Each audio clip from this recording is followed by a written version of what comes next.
Hello po. Mga anak, naririnig niyo ba ako?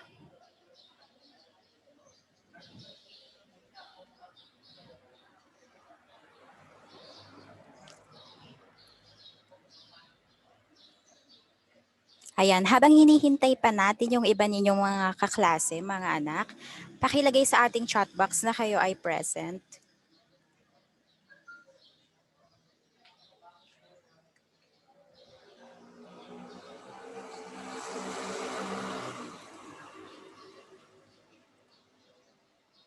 Ayan, habang hinihintay pa natin yung iba ninyong mga kaklase, pakilagay sa ating chat box na kayo ay present.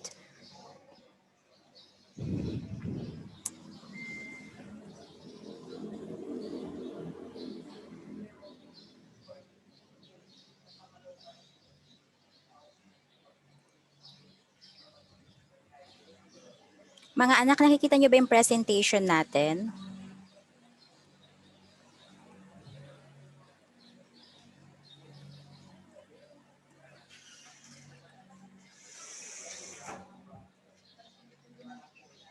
Hello po, nakikita niyo ba yung presentation natin, mga anak?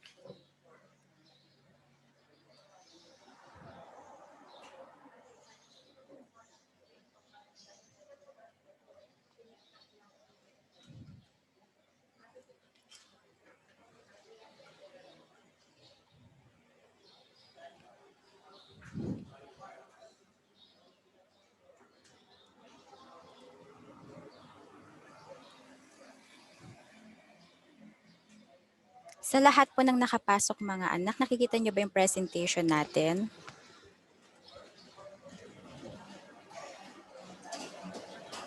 Okay, nakikita nyo? Meron pa ba kayo nakikitang iba, mga anak, dito sa presentation natin?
Ayan, mga anak, pakisabi sa mga kaklase ninyo mag-i-start na tayo.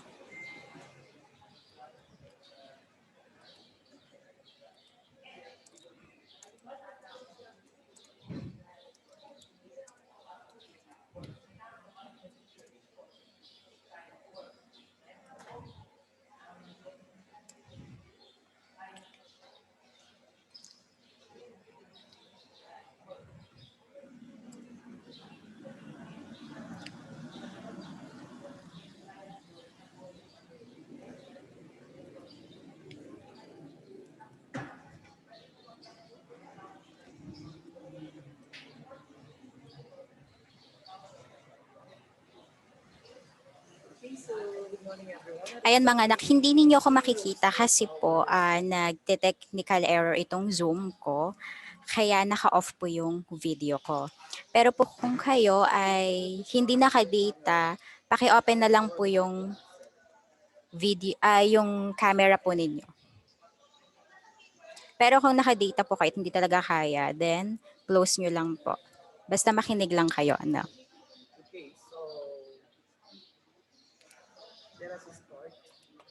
Ayan, nasa 20 na tayo. So, meron pa tayong 10 hinihintay.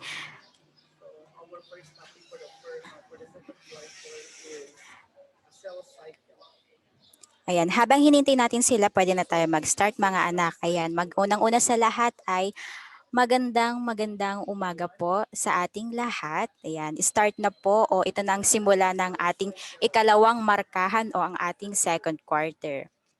So last week po mga anak ay hindi tayo nag-meet ng ng synchronous o hindi tayo nagkaroon ng synchronous class. Pero ngayon po anak ay start na ng ating synchronous class para sa ating ikalawang markahan. At para sa araw na ito, ang ating tatalakayin ay ang kabihas ng Minoan. Ayan. Ang kabihas ng Minoan mga anak ay isa sa klasikong kabihasnan ng Gresya. Ayan. Sa ating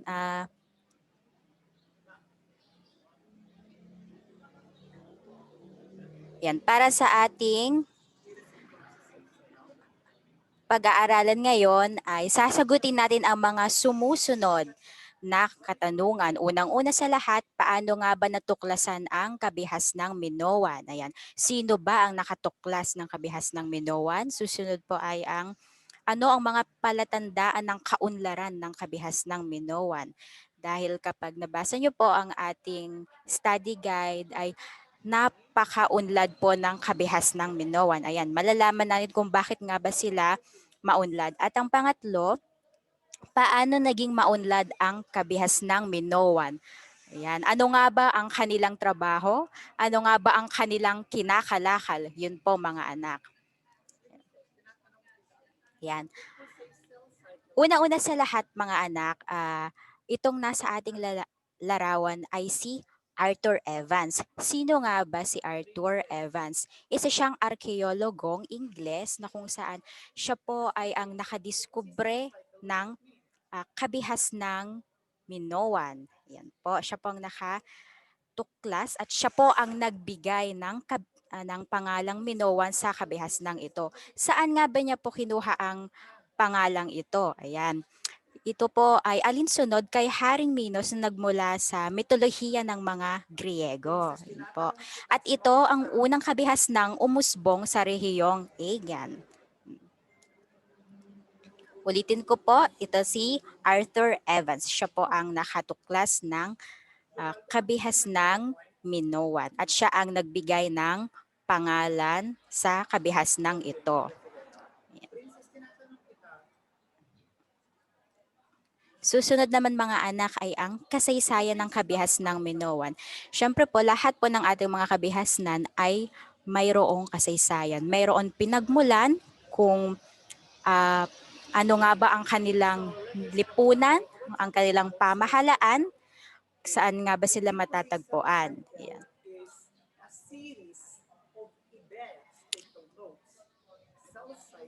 Ang larawan na ito mga anak nakikita ninyo ay ang kasalukuyang Crete na bahagi ng Greece. Dito po sa Crete mga anak din sa pinakaibaba, tignan ninyo, ayan. Diyan po natagpuan o diyan nagsimula ang kabihas ng Minoan, ayan.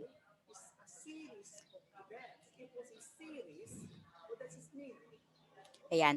Umusbong sa isla ng Crete sa dakong timog silangan ng tangway ng Bangkan po ang kabihas ng Minoan. At dahil dito po sa lokasyon ng Crete na malapit sa Kalakhang Europa, Hilagang Afrika at Kanlurang Asya, ayan po, napalilibutan po siya ng mga iba't ibang kaharian mga anak o mga masasagana ring mga lugar. Ayan.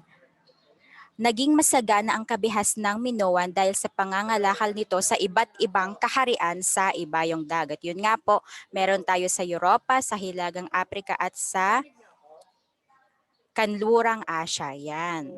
Subalit po noong 1450 before Christ era po ay ayon sa mga historiador, nagsimula ang pagbagsak ng kabihas ng Minoan. Ayan. Bakit nga ba bumagsak ang kabihas ng Minoan?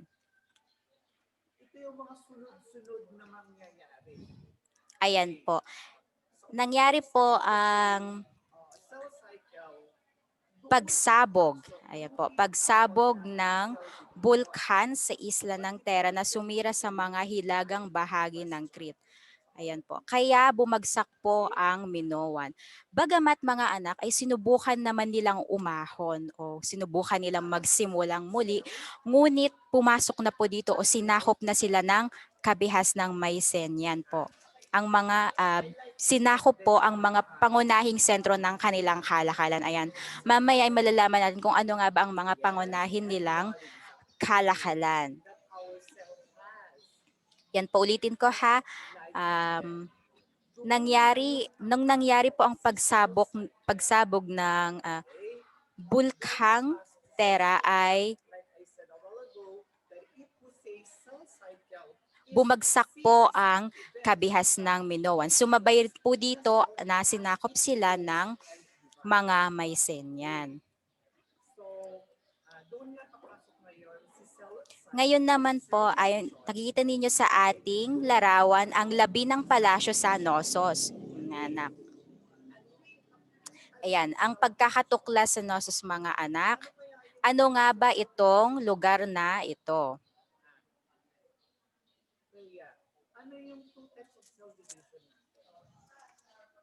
Ay.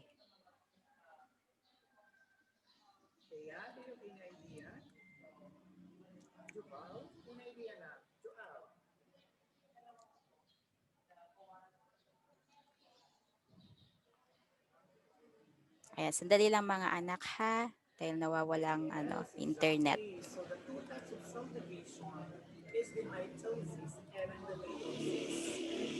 That later we will discuss further, or we will discuss deeply the two types of subdivision. Okay? So, ano mo kanina is the life and death of cell.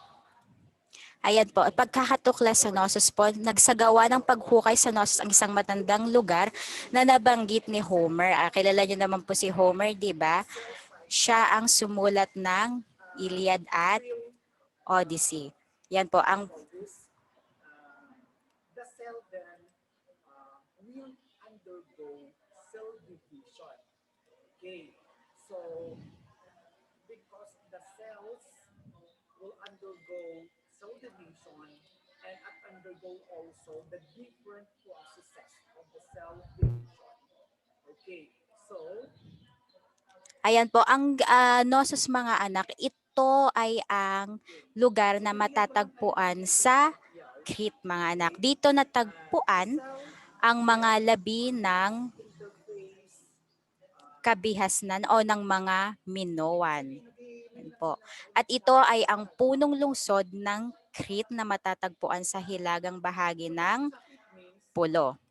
I am unstable Wi-Fi connection. Okay? Basta nakinig kayo. Ayan po, susunod naman dito, ayan, ito po ay ang larawan po sa ating, ayan, ito po yung larawan po mga anak sa Knossos po. Ito po yung kaharian nila. Diyan po natagpuan ng mga labi ng mga iba't ibang ng mga labi ng kabihas ng Minoan. Yan, kung makikita ninyo anak ay meron na silang sining dati pa. Ayan po.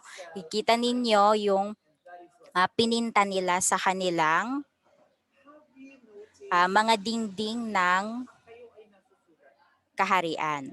Ayan, dadako naman tayo ngayon sa kanilang kasanayan at sining. Dati pa man mga anak ay meron na silang kasanayan at mayaman na rin po sila sa sining. Ayan, unang-una sa lahat ay sila ay mahusay sa ah, pagtatapyas ng bato. Ano nga ba yung gamit nila sa pagtatapyas ng bato?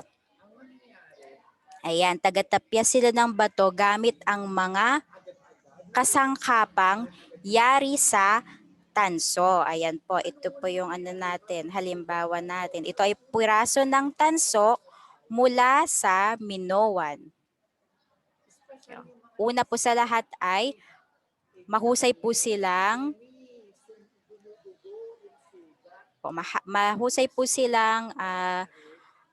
sa tagatapyas ng bato gamit ang mga kasangkapang yari sa tanso. Yun pong una nilang kasanayan. Pangalawa po ay ang kasanayan nila sa paggawa ng paagusan ng tubig o drainage. Ayan. Bakit nga ba nila ginawa itong paagusan na to? Una po, upang maiwasan ang unang-una sa upang maiwasan po ang pagbaha tuwing umuulan. Ayun po, yun po ang unang dahilan kung bakit nila ginawa ang paagusan. Pangalawa naman po ay upang matipon ang tubig ulan para magamit sa tuwing tag-init. Ayun po yung kanilang dahilan kung bakit nila ginawa ang paagusan. Ayan. Sunod naman po ay ang kanilang larangan sa pagpipinta. Ayan po. Meron po silang sining dito mga anak. Dalawa ang kanilang paraan ng sining. Unang-una sa lahat ay ang fresco.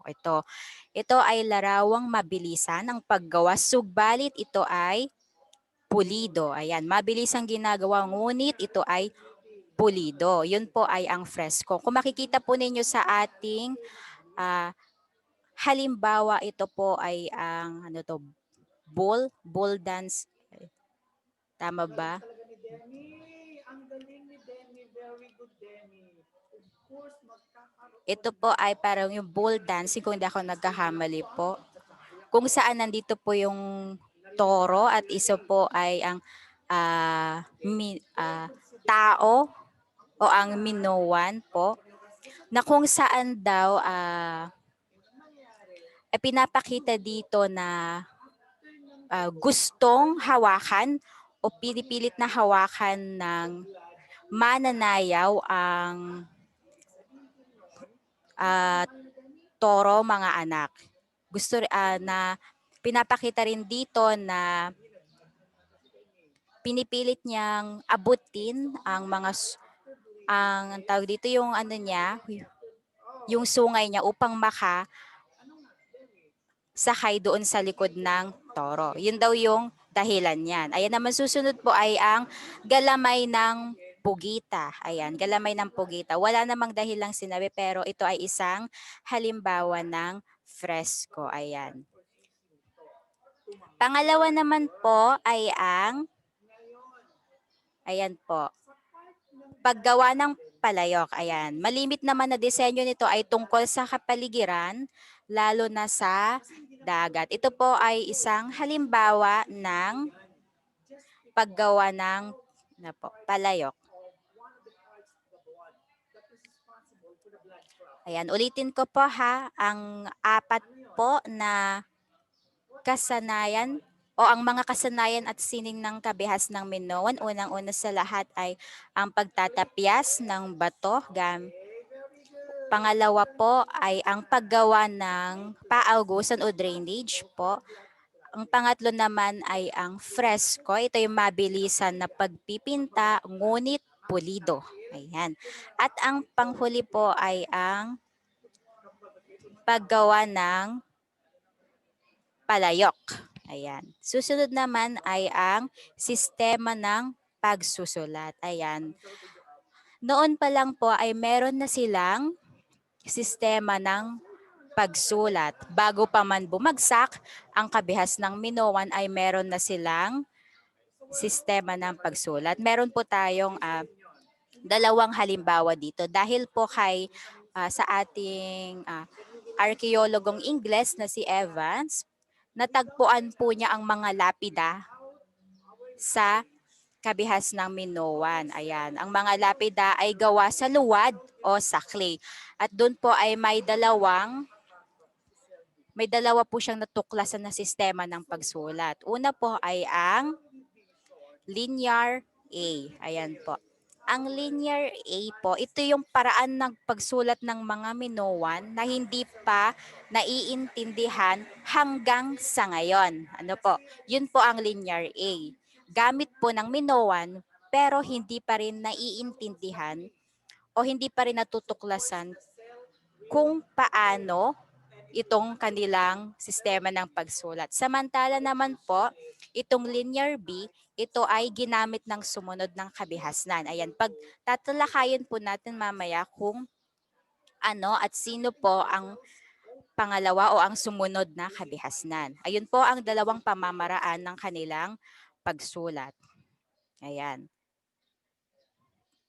Kung meron po silang sistema ng pagsulat, mga sining at kasanayan na nakapaloob sa kanilang kasaysayan, meron din naman po silang kalakalan. Ayan. Meron po silang kalakalan at kabuhayan. Ayan po. Kung makikita ninyo sa ating larawan anak, sabi nga natin kanina na ang kabihas ng Minoan ay natagpuan sa Crete. Ayan po, yung Crete na yan ay isang isla na napapalibutan ng dagat.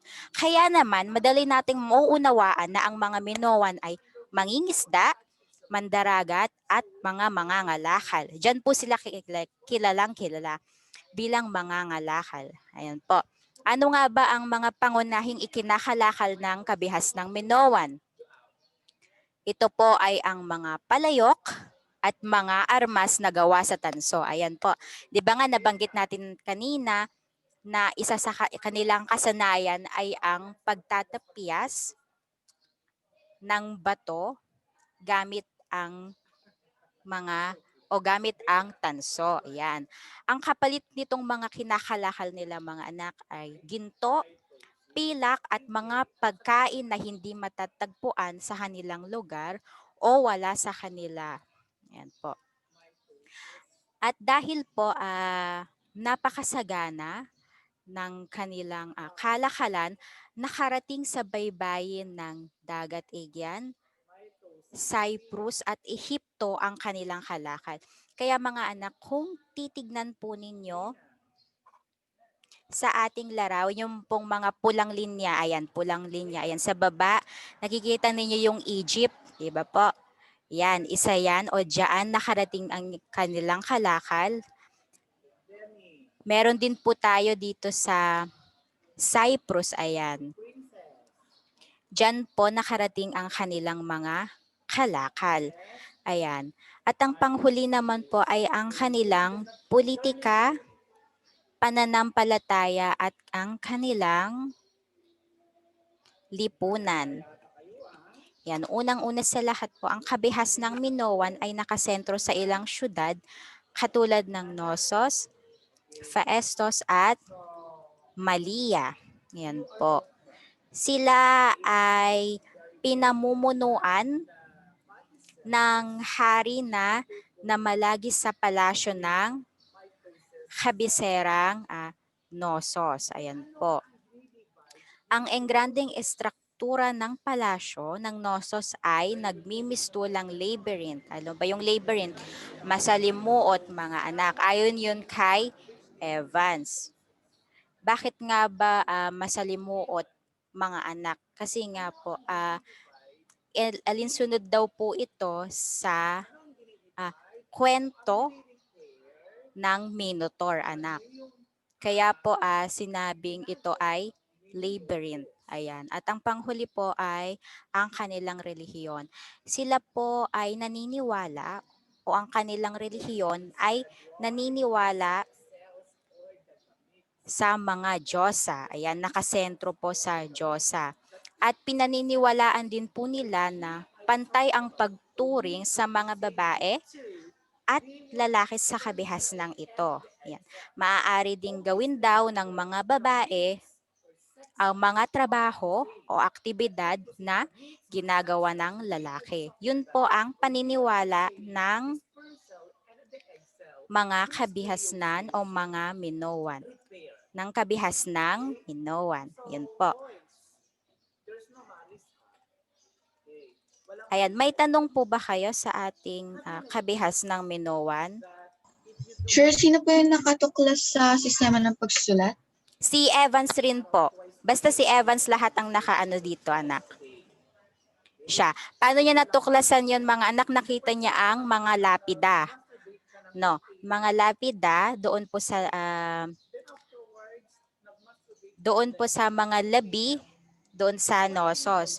Nakita niya po sa lapida na meron dalawang sistema ng panulat o pagsusulat. Yun yung linear A at linear B. No po. Ayan po, okay na po. Ayan, kung Yes. okay na po. Okay, o sige, sige. Ayan. Pangalawa naman po na ating natatalakayin ngayon ay ang kabihas ng Mycenaean. Ayan po, sinabi ko po kanina na sinubukan pong bumangon ng kabihas ng Minoan, ngunit sila ay sinakop ng kabihas ng Mycenaean. Ayan po. Dito sa ating tatalakayin, mga anak, ay sasagutin natin ang mga sumusunod na katanungan. Unang-una ay sino ang mga Mycenaean?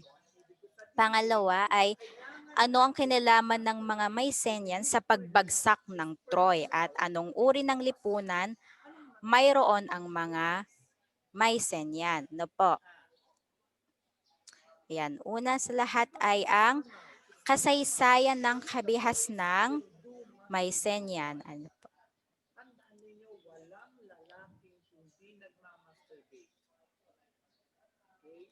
Unang-una sa lahat, ang mga Mycenaean ay nagmula sa pamilyang Indo-European na kumalat mula sa gitna ng Asya patungo sa Iran, India at Timog at silangang Europa. Kaya kung iisipin nating mabuti mga anak ay napakalaki po ng ayan po, pag-end po tayo mga anak, mag-ano po kayo ha, mag-rejoin kayo kung hindi pa po natin natapos.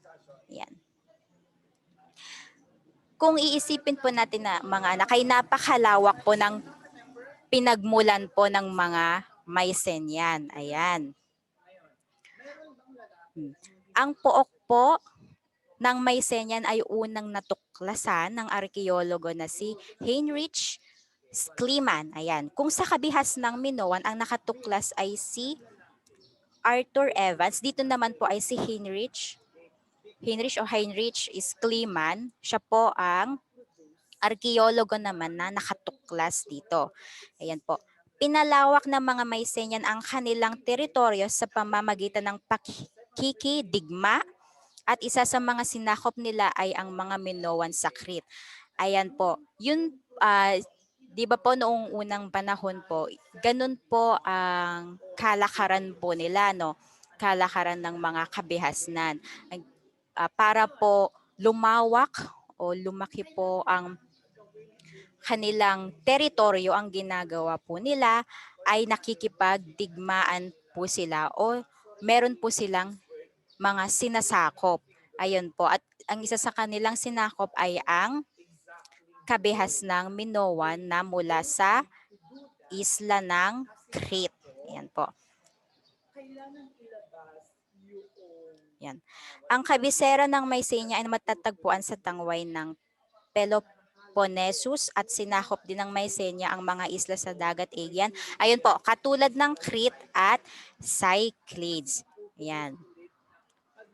Yan, nang masakop po nila yung Crete, nakuha na rin nila ang control sa pangangalakal sa dagat Mediterranean. 'Di ba kasi kanina nung sinabi ko po sa inyo, nung pinaliwanag ko na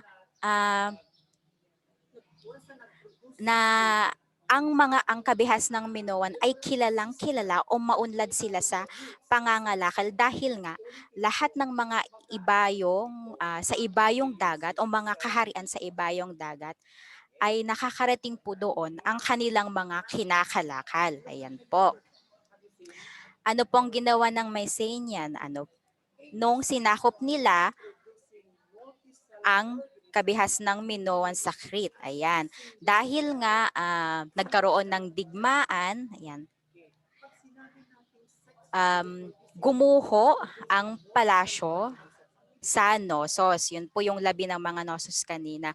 Pero ang ginawa ng kabihas ng Mycenaean mga anak ay muli nila itong itinayo. Ayan. Itinayo nila ito at dinagdagan pa nila ng higanteng pader. Yun po. Bakit nga ba sinakop ng mga Mycenaean ang kabihas ng Minoan? Ayan, bakit nga ba? Nangyari po ito dahil sa kompetisyon nangyari po ito dahil sa kompetisyon o labanan dahil po sa pangangalakal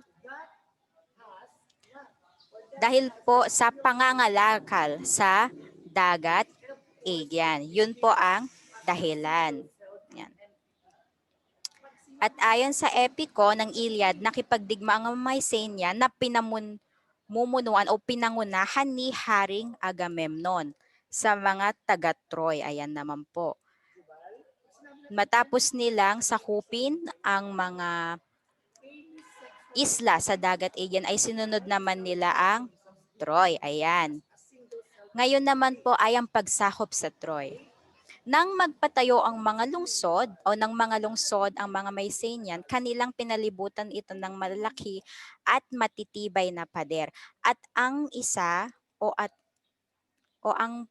sa loob ng pader na ito,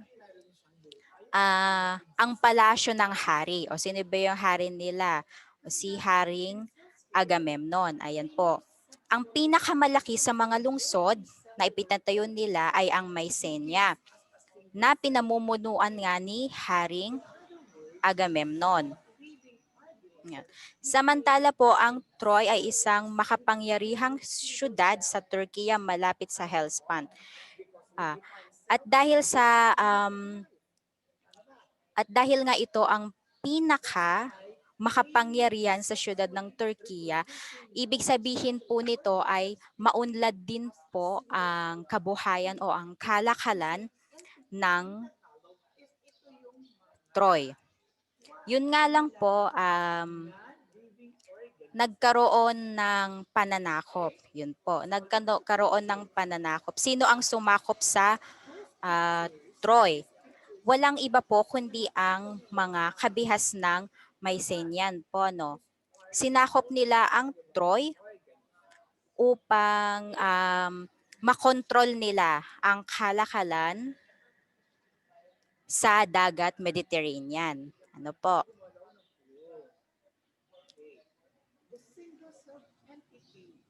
Yan po. Umiikot lang naman po sa kasaysayan nila ang pakikidigma at pananakop. Ayan. At ang dahilan po sa kanilang pananakop ay ang kalakalan po. Yun ang gusto nila ng mas malawak ang kanilang teritoryo at sila ang mas makapangyarihan. Ganun po ang gawain ng mga kabihasnan po dati. Ayan. Susunod naman po ay ang sistema ng panulat. Parehas lang po ito sa kabihas ng Minoan. Yun nga pong sinabi ko sa linear A, ito po ay gamit ng kabihas ng Minoan at ang linear B po, ito naman ay ang gamit ng kabihas ng Mycenaean. Ayan, dadako naman po tayo ngayon sa politika, relihiyon at kabuhayan at lipunan po ng kabihas ng Mycenaean. Ayan po. Ang kabihas ng Mycenaean ay binuo ng ilang malalakas na monarkiya. Ano yung monarkiya? Yun po yung pinamumunuan sila ng hari. Yan. Na nakasentro sa malalaking palasyong pinalilibutan ng matitibay at malalaking pader. Ayan. Tinatawag nila itong cyclopean. Cyclopean na estilo kung saan ang mga pader na ito ay mga higanteng cyclops lamang ang may kayang magtayo ng ganoong kataas at kalaking mga pader. Kung titignan nyo kasi sa larawan anak, parang ang liit lang nung pader pero hindi po. Napakataas po nitong pader ng Mycenaean at napakalaki ng mga bato na pinagpatong-patong dito. Kaya sinabi po nila na ang estilo nito ay Cyclopeans dahil ang mga Cyclops lang daw po ang may kayang gumawa nito. O may kakayahang magtayo nitong pader nila. Ayan po, susunod naman ay ang lipunan nila. Ayan po, nakikita ko ninyo itong tatsulok natin, no? Ang lipunan ng kabihas ng Mycenaean ay binubuo ng ilang pangkat ng tao. Ayan po, sa pinakababa muna tayo. Unang-una sa lahat, yung mga alipin. Ayan po, pangalawa po yung mga malayang mamamayan. Pangatlo, yung mga bureaucratiko. Meron din po tayong mga pari, mga komandanteng hukbo. Ito ata po yung mga sundalo nila at ang hari. Ayan po. Ganito po ang lipunan nila o ganito po nila ipinapakita ang level ng mga bawat pangkat ng tao sa kanilang lipunan. Ayan po. Yung kanilang social classes po. Ayan. Nagpuproduce ulit, nag-a-undergo siya ulit ng meiosis cell division. Ayan po. Ngayon naman po ay ang mga Mycenaean naman po ay naniniwala sa isang makapangyarihang Diyos. Ayan po, sino nga ba itong pinaniniwalaan nila?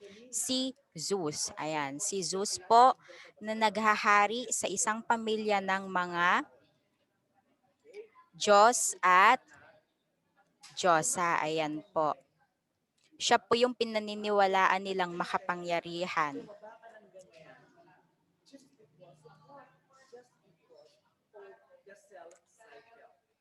At ang panghuli naman po